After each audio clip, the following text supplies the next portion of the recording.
se i onda sam tvrdio da stvari nisu onakve kako bih čovek očekivao. Sam razvod se pokazalo da je veoma za muškarce veoma stresan period u kome oni uglavnom gube većinu stvari, odnosno pristup deci, imovinu i tako dalje. I onda sam počeo da to istražujem i da pišem tekstove o tome i vidim da tu ima jako puno materijala. Sada, recimo, mogu da pročitam neke od delova ovih članaka. Znači, kao prvo, ovde se ne radi o kritici žena.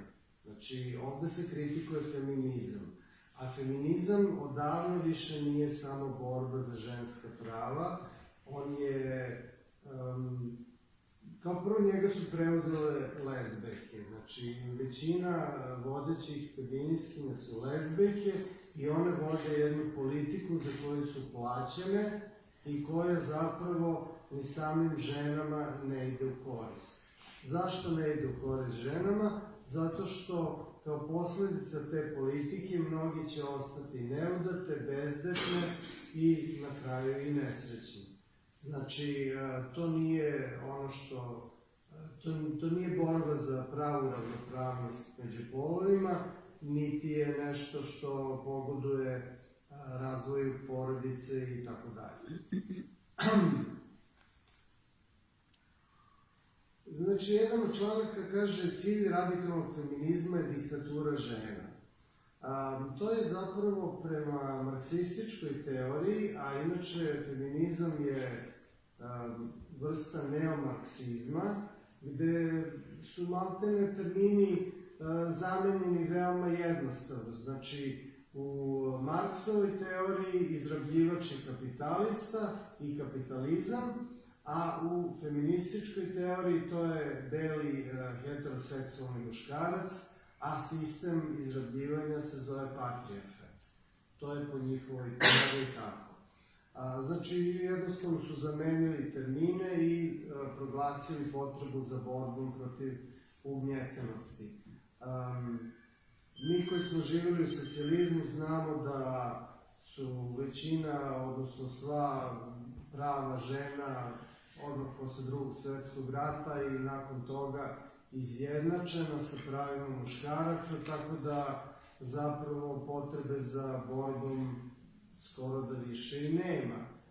Naravno da se poboljšanje položaja bilo koje grupe može beskonačno proširivati, ali potreba za radikalnim feminizmom zapravo ne postoji.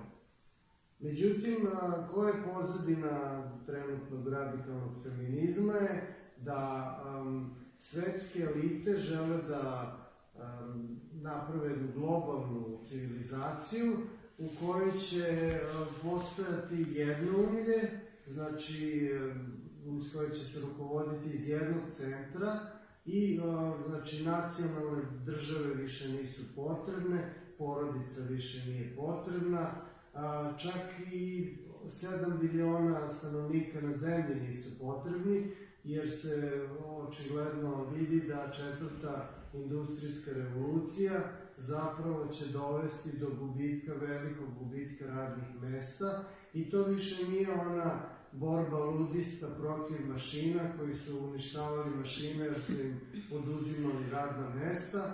To je sada jedna mnogo ozbiljnija promena gde je proizvodnja potpuno automatizovana, robotizovana, a čak se intelektualna zanimanja zamenjuju veštačkom inteligencijom. Tako da je potreba za ljudima kao radnom snagom znatno smanjena u odnosu na 20. vek. Tako da uopšte postoji potreba svetskih elita da smanje populaciju na zemlji. Oni to mogu da rade kroz ratove, naravno bit će i toga, ali radikalni feminizam je još jedan od vrlo uspešnih načina za smanjenje broja stanovnika na zemlji. Kako oni to postižu? Oni to postižu time što podbunjuju žene.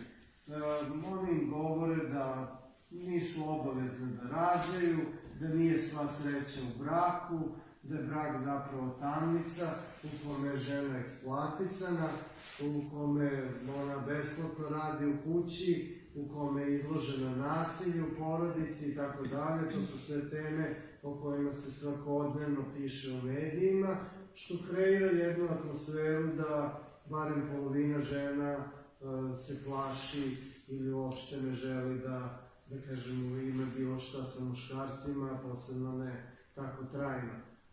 Takođe, muškarci su isto destimulisani da stvaraju porodice iz razloga što su primjena zakona pri razvodu takvi da oni gube sve, znači nemaju skoro nikakve šanse da dobiju starateljstvo nad decom, a niti da imaju zajedničko starateljstvo koje je zapravo pokazano kao najbolji model, gde bi dete bilo pola vremena sa jednim roditeljem, pola sa drugim i onda imao, da kažem, sve prednosti uticaja i ženske i muške strane, što je naravno pokazano kao najbolje, kao jedan najbolji balans za odrastanje deteta.